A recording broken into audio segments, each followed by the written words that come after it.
আমি সজীব ওয়াজেদ জয় বলছি। আপনারা জানেন এই গত কয়েক সপ্তাহ ধরে আমাদের বাংলাদেশের যে গন্ডগোল সংকট চলছে, এই যে ছাত্রদের কোটা বিরোধী আন্দোলন, কোটার বিরুদ্ধে আমরাও ছিলাম। শুরুর থেকেই আমাদের সরকার কোটা সরিয়ে দিয়েছে, আমাদের সরকার তাদের সম্পূর্ণ দাবি মেনে নিয়েছে। এটা আদালতের একটা রায় ছিল, এটা আমাদের সরকারের করা ছিল না। তাও আমরা অ্যাপিল করে দ্রুত এই কোটা তুলে দেই। তাতেও আন্দোলনকারীরা সন্তুষ্ট না। আমরা তাদেরকে আলোচনায় ডেকেছি, আমরা একটা জুডিশিয়াল কমিশন করেছি যে সংঘর্ষে যে হত্যাকাণ্ড হয়েছে সেটার বিচারের জন্য। অনেক পুলিশ অফিসার যারা অতিরিক্ত ফোর্স ইউজ করেছে তাদেরকে আমরা সাসপেন্ড করেছি। তাতেও এই আন্দোলনকারীরা সন্তুষ্ট নয়। আমরা যতই ছাড় দেন, প্রধানমন্ত্রী নিজেই তাদেরকে ডেকেছেন যে আসেন আমরা আলোচনায় বসি, তাতেও তারা সন্তুষ্ট না।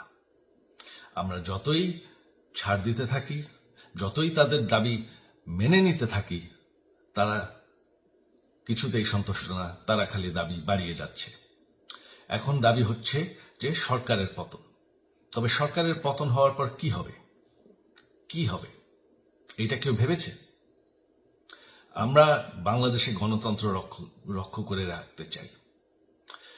সরকার পতন করে নতুন সরকার আসার সাংবিধানিক অনুযায়ী শুধুমাত্র একটি উপায় আছে, সেটা হচ্ছে নির্বাচন। আমাদের সুপ্রিম কোর্ট রায় দিয়েছে যে কোনো অনির্বাচিত সরকার 1 মিনিটের জন্য ক্ষমতা নিতে পারবে না। তো তাদের এই নির্বাচনের দাবিও যদি আমরা মেনে নেই, তো তারা তো এই পর্যন্ত কোনো দাবি, আমরা যত দাবিতেই রাজি হয়েছি তারা তাদের দাবি বেরিয়ে যাচ্ছে। তার মানে কি, আমরা যদি এখন এই নির্বাচন সরকার পতনের দাবিও মেনে নেই, তারা তখন দাবি করবে যে না, এই সরকারের আন্ডারে এই নির্বাচন আমরা মানব না। তখন কি হবে এটা কেউ ভেবেছে? জানি আমাদের সেই সুশীল সমাজ আবার আলোচনা করছে সেই তত্ত্বাবধায়ক সরকারের অভিজ্ঞতা তো আমাদের আছে। আপনারা ভুলে গেছেন সেই তত্ত্বাবধায়ক সরকারকে নষ্ট করে দেওয়া হয়েছিল বিএনপির আমলে ইলেকশন রিগ করার জন্য। তারপর যখন আরেক তত্ত্বাবধায়ক সরকার আসলো, দেশের কি অবস্থা হয়েছিল। শেষমেশ সব থেকে বড় কথা যে আমাদের সংবিধানে স্পষ্ট বলা আছে এবং আমাদের সুপ্রিম কোর্ট রায় দিয়েছে যে অনির্বাচিত সরকার 1 মিনিটের জন্য দেশের ক্ষমতায় থাকতে পারবে না।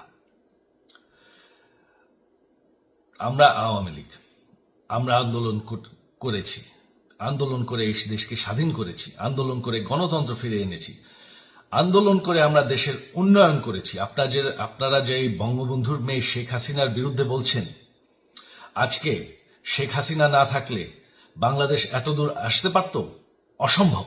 কেউ কল্পনা করতে পারে নাই যে বাংলাদেশ এরকম উন্নতি করবে, এরকম উন্নয়ন হবে।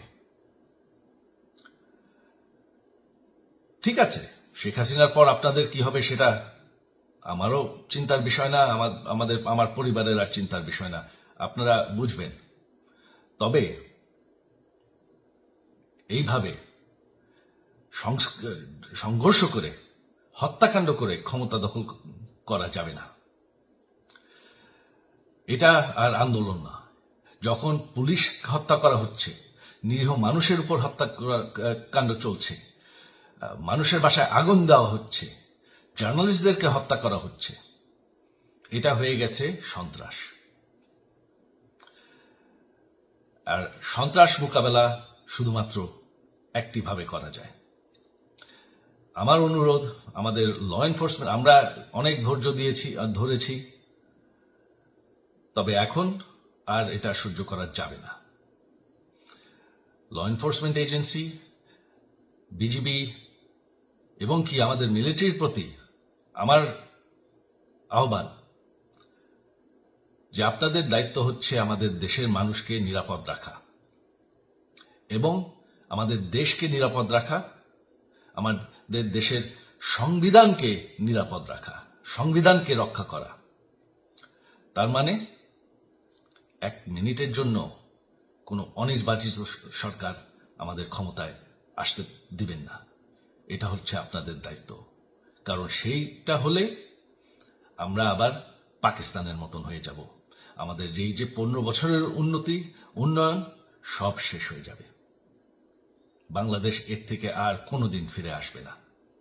আমিও সেটা চাই না, আপনারাও সেটা চান না।